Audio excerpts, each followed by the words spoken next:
প্ৰত্যেক বছৰে আহোঁ শংকৰদেৱ মাধৱদেৱৰ এই পীঠস্থানত মই সদায় আহোঁ আৰু মোৰ ঘৰে বৰপেটাৰ একেবাৰে কীৰ্তন ঘৰৰ একেবাৰে ওচৰত গতিকে তেওঁলোকক যদি মই প্ৰণিপাত নজনাওঁ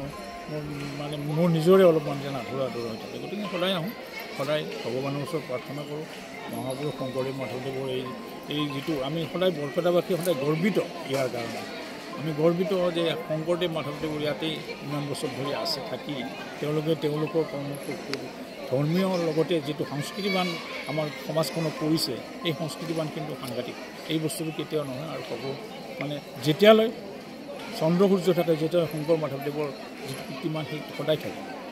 অসমীয়াবাসীয়ে আমি সদায় গৌৰৱ মানো বৰপেটা সত্ৰ দ্বিতীয় বৈকুণ্ঠপুৰী আৰু তিনি ৰাজ্যৰ বন্দনী থান এই থানতে যিখন থান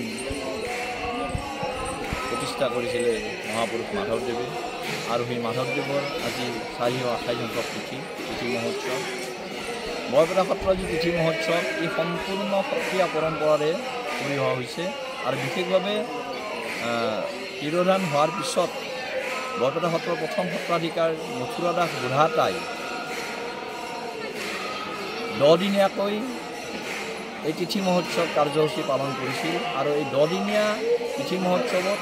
সত্ৰীয়া সংস্কৃতিৰ গোটেইকেইটা উপাদান ইয়াতে নিয়োগ কৰা হৈছে বিশেষভাৱে প্ৰথম স্থাপনাৰ দিন আজি 10 দিন হ'ল প্ৰথম দিনা স্থাপনা কৰা হৈছিল এই স্থাপনা কৰা দিনৰ পৰাই আজিলৈকে যিখিনি গোৱা বোৱা কৰা হয় বিশেষভাৱে ৰাতিপুৱা প্ৰসংগৰ লগতে 4টা ঘোষা গোৱা হয় আৰু তাৰপিছত 3টাকৈ ঘোষা গোৱা হয় আৰু আজি দশম দিনাখন আজি 10টা ঘোষা গোৱা হয় তদুপৰি ইয়াৰ মাজতে আৰু দিনৰ ভাগত আছে ঘোষা কীৰ্তন ওজাপালি ৰাতি গায়ন বায়ন আৰু গায়ন বায়নসকলৰ যিটো গীতৰ পালা সেই গীতৰ পালা গোৱা হয় গোটেই মানে 10 দিন 8 দিন ধৰি তাৰপিছত যোৱাকালি গণ গৈছে গন্ধৰ দিনাখন এখন নাটক কৰা হয় সেই নাটকখন হ'ল ৰুক্মিণী হৰণ এইটো দক্ষিণাতী হাতীপতি কৰে আৰু আজি সভাৰ দিনাখন ৰাতি নাটক কৰা হ'ব পাৰিজাত হৰণ আৰু এই পাৰিজাত হৰণখন গন্ধিয়া বংশই কৰিব এনেধৰণে এই যিটো সত্ৰীয়া ৰীতিৰে গোটেই মহোৎসৱটো পালন কৰি অহা হৈছে আজিও 428 বছৰ আগতে যে প্ৰতিষ্ঠা কৰিলে আজিও নিৰনিপানীকৈ কোনোদিনে জুতি নপৰাকৈ এনেধৰণে পালন কৰি অহা হৈছে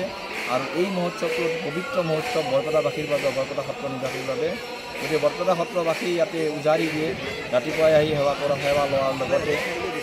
প্ৰসাদ লয় গতিকে এই গোটেইখিনি কাৰ্যসূচী আচলতে আজি ইমান 428 বছৰে চলি আহিছে আৰু এই ক্ষেত্ৰত বৰপেটাবাসীয়ে সদায় এই মহোৎসৱত বিশেষভাৱে মাধৱপুৰুষ যিহেতু মাধৱপুৰুষৰ এইখন থান মাধৱপুৰুষে এইখন স্থাপন কৰিছিলে 1583 খ্ৰীষ্টাব্দত গতিকে সেই সূত্ৰে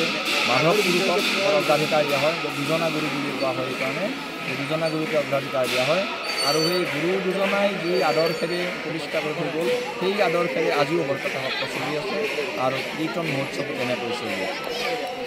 আটাইতকৈ ডাঙৰ কথা হ'ল যে এই মানে মাধৱদেৱৰ কীৰ্তনত দক্ষিণাতীৰ পৰা চুল দক্ষিণাতীৰ পৰা এটা কৰভাৰ দিয়া হয় আৰু এই কৰভাৰটো মানে যে আমি গোসাই লৈ অৰ্থাৎ এই কীৰ্তন ঘৰলৈ সেই ভাৰ লৈ আহে সৰু ল'ৰাৰ পৰা আৰম্ভ কৰি বৃদ্ধলৈকে এই যে কৰভাৰ অৰ্থাৎ কৰ দিয়া যে এই সত্ৰলৈ যে গুৰুজনাই অৰ্থাৎ মাধৱপুৰুষে কৰ দিছিল সেই আৰ্হিতেই আজিও এই কৰ দিয়া প্ৰথা চলি আছে যাৰ কাৰণে আজি কীৰ্তন মহোৎসৱৰ দিনাখন বিয়লি কৰভাৰ দিয়া হ'ব কৰভাৰ প্ৰদান কৰা হ'ব।